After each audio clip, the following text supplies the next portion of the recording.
Hello! Good morning, good afternoon, good evening, wherever you are in the world. Jose here, welcoming you to another episode of Amazing Worlds, episode 4 in the Wheel of Time read-along thing that I'm doing. And today I am going to be discussing The Shadow Rising, Book 4 in the Wheel of Time series by Robert Jordan.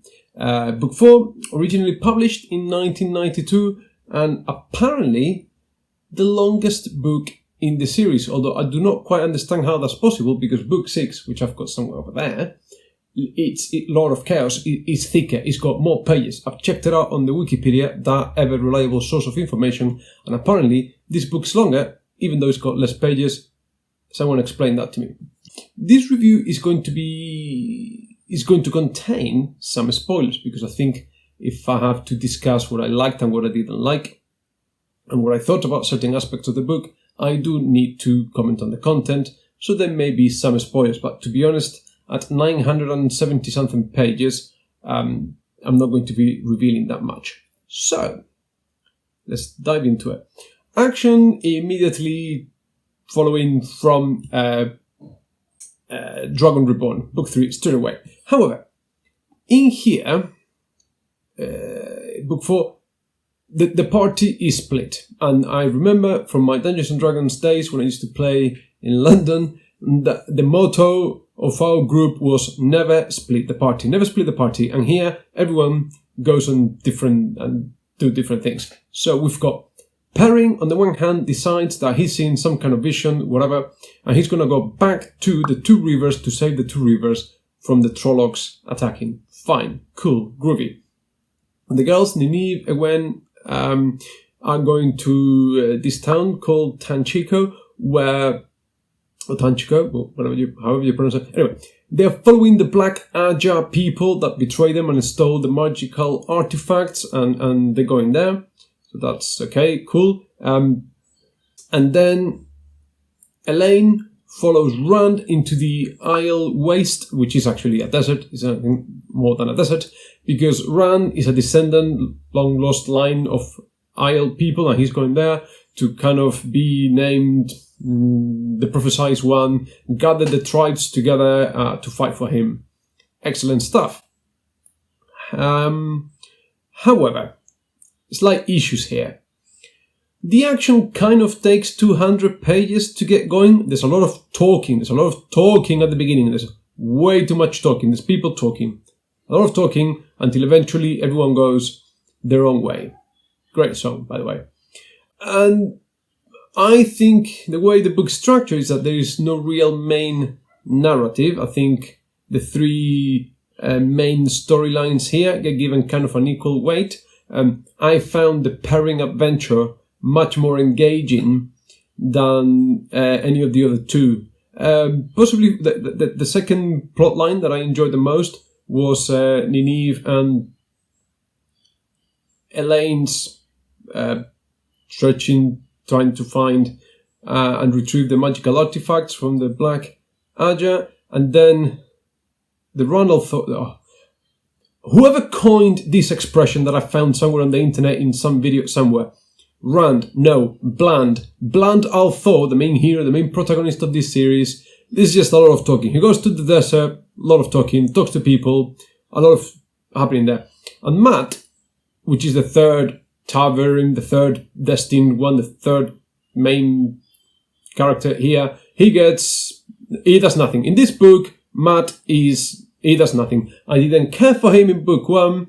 It was a bit more interesting, I believe it was in book 3, I think, when I started to warming up to Matt, and now Matt, goodbye, Matt's gone, Matt's just tagging along. For 970 whatever pages, he's just tagging along, following Bland Althor in the desert. Fine. All in all, I think, and I obviously haven't read the whole series, but I suspect that this book does very little to advance the main story and the plot. And I think the whole book, in my conclusion, my estimation, the whole book could probably have been cut out from the story, and you wouldn't have missed that much at all. Just 970 pages, editing, out of the way. Because not a lot happens. And then the main gripe I've got with this book is that Robert Jordan cannot write a decent romance for love or money or any other thing or threat that you care to throw his way. Because on the one hand, we've got the weird Rand, Elaine, Min, new girl, Avienda, that has been put there to follow him, a strange love triangle, quadrilateral, whatever it is, right? And it just doesn't make sense. It doesn't make sense. I don't know. This Avienda girl is chastising Rand for not paying attention to some letters that the girl sent him. Elaine sent him. Oh, because the girls decide. The girls have decided who's gonna go with Rand and who's not gonna be Rand's girlfriend, partner, whatever, love interest, whatever you want to call it, without consulting him, without checking with him. And literally, that was it. At the beginning of the book, when and Elaine decide that Elaine's gonna go get him, and Ewen is not interested anymore, and they just decide. And literally in the same scene, so you gotta remember, Ewen and Rand were kind of destined to be together ever since they grew up in the Two Rivers. They were destined to be for each other, right? Then they decide it's not to be, because he's the chosen one and she's going to go and be a wizard Aes Sedai people. And literally, as Ewen walks out of the room, and you would have thought that maybe, okay, they both accepted it, but there'd still be a little pang and a little bit of heartache there. Anyway, as one leaves the room, Elaine comes in, declares her undying love for him or whatever, and it's all cool, and what? No, it's just not very good. Perrin now has got this love interest in this unsufferable character. Don't know how you pronounce it. Fail, whatever. It's a fail love story. All she does throughout the whole book is chastise him, treat him like an absolute child, when he's the hero gone there to save the homeland. He's lost his family, his friends, all his relatives. Everyone has been massacred by the Trollocs. And this lady is just treating him like an absolute piece of garbage. And they get married. At the end of the book, they get married. He asks her, she says yes, they're married. Because plot convenience, I don't know. And the final relationship that I thought is just bad, okay? So in book 1, it came out of the blue. I'm talking about the Nynaeve and Lan thing that literally, from one page to the next, love interest, we're gonna have some character relationship thing. Anyway, fine. So, but that was it. So that was at the end of Eye of the World, book 1, right? Not a lot between those two has happened. We haven't had a scene where the two of them are together in the Great Hand or the Dragon Reborn. And then at the beginning of Shadow Rising, Nynaeve is going one way. Lan, because he's the warder for Moraine, the big wizard woman Aes Sedai, has to go the other way to protect her. So out of nowhere, because Lan has been telling Nynaeve all the time that it cannot happen, his duty, all that kind of stuff. All of a sudden, when he hears that Nynaeve is going, he comes in out of nowhere, picks her up, let us kiss with tongue, blah, blah, blah. They just knock like crazy in a page, and then they just go. That's it. I recall in the 970-something pages, Nynaeve thinks about Lan a couple of times. Maybe it's mentioned a couple of times. And that was it. And Lan, we never get his POV, so we don't know what he thinks. Poor guy. That was that. I thought that the balance of the different story threads was better achieved in book 4 than it did in the previous ones. I was always longing to get back to the Perrin story because that's the one I found more interesting. But I think there's a fair balance of the thing.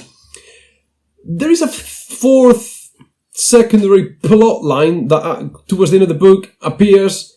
There is a civil war between the Aes Sedai. We didn't have any hint of that happening. But I can forgive that. I can understand that because maybe if you get a coup d'etat, the whole point is that you didn't know about it and it catches you off guard. Maybe. I don't know. That's okay. Not too much issue with that. And finally, there is the outright stupid stuff going on in this book, right? So, when Nineveh and Elaine go to Tanchico, they're sailing, they find an old captain from one of the previous books, and they find this crew of sailor women who sail naked, topless sailing, right? I get it. Maybe you don't, ladies, I don't know, you don't want bikini marks when you are out at sea. But how impractical is it when you are climbing up the rigging of a boat or steering a boat or whatever, and everything is dangling up and down, left and right? It cannot be practical to be topless while maneuvering a boat. I don't know. Particularly, I don't want to get too graphical here, but I don't know. If you're a fairly well-endowed lady in the breast department, climbing a rigging, hauling stuff around without supporting that, it cannot be that. I don't know. Maybe I'm making too much of a big issue with the titties here, but I just found that outright stupid. Some of the encounters with the Trollocs had a whiff of the old my beginning days playing Dungeons and Dragons, when you don't know what to do. You're just novice dungeon master crafting a story. And I remember in the book there was the random encounters table where you roll a dice and you randomly encounter some creatures for the main characters to fight off and gain experience points. I felt there were a couple of those here. There were a couple of those. There were random encounters. So, Perrin is traveling through the secret ways. The secret ways is a very convenient way to travel from two very far places in this world in a very short space of time. It is very convenient. But anyway, it's part of the world. It's okay. But somehow, and we don't know why, right? Because to travel through the ways, it requires the knowledge, the lore of these creatures, the OGRs. So this one with a party, conveniently, okay, taking them through their ways. The Trollocs are traveling through the ways. How? Why? Don't know. They just are, and they are there. They're just right there, conveniently have a bit of an encounter there, gain some XPs, right? I don't know. That just felt a little bit kind of unnecessary. Again, 970 whatever pages must... Robert Jordan must have been paid by the page. I don't know. And finally, there's the other thing of this weird place. Robert Jordan and names, I have to say, the Teleran Riot, how would you pronounce it? The Dream World. Dream Worlds are a bit of a pesky thing, and other than Nightmare on Elm Street, I don't think I've seen them very well realized. The Sandman comic, but anyway. The Dream World is this place where you go and you gain knowledge and you can meet with people and the spirit of heroes past and gain knowledge, and for the main characters to gain all the knowledge that they need to move the quest or the mission or the plot forward in a very convenient way, and to communicate to each other when they are half a world apart. So you go to sleep here, I go to sleep there, we meet in the dream world, exchange information, and I don't know, I kind of wish it wasn't there. Comments, opinions, thoughts. It's a bit of I think I could have done without it. Let the characters deal with the situations by themselves. But again, how are they going to gain knowledge? How are they going to? I don't know. I've got issues with that. So these are my concerns, my gripes with the books. For me, Volume 4 is marginally longer than the others, but it required more of an effort to read. For me, it dragged a little bit. So if this dragged, and apparently some people say book 4 is like really good and all this stuff, the dreaded slog that is coming in about 3 or 4 books time, I don't know how I'm going to cope with that, because it's taking me almost a whole month. Admittedly, as you know, I've got a full-time job, 2 young kids, a lovely wife. I don't have that much time to read, so it's kind of struggling to do 40, 50 pages a day. So it's taking me, and I think kind of halfway through I took a couple of days off and do something else. Shadow, I am going to continue with the series. It hasn't put me off yet, but I'm seriously wondering how long the whole thing needed to be. And I'm also thinking, and I could be wrong because let's see how the series develops, but if the story is about Rand, the Chosen One, and his fate and the Wheel of Time turning and all this stuff, why do we need Perrin's story? I don't think... Imagine Lord of the Rings and having Gimli doing his own thing, Legolas doing his own thing, everyone doing their own thing. And I know the party split in Lord of the Rings, and I don't know, maybe one day I'll talk about it. But in Lord of the Rings, we got Frodo and Sam over there, and effectively we just got everyone else. There's only two main plot lines, isn't it? Effectively, everyone gets together in the two towers. I don't know. So this is it. These are my thoughts, my opinions, my perspective on The Shadow Rising. I still don't see the hype about the Wheel of Time. I still fail to understand why it is the second biggest selling fantasy series of all time. And there's something I'm missing. And I've got positively, absolutely, categorically, 100% zero interest on the TV show. I really couldn't care any less for the TV show. No. I cannot even ever see myself rereading these. I don't understand.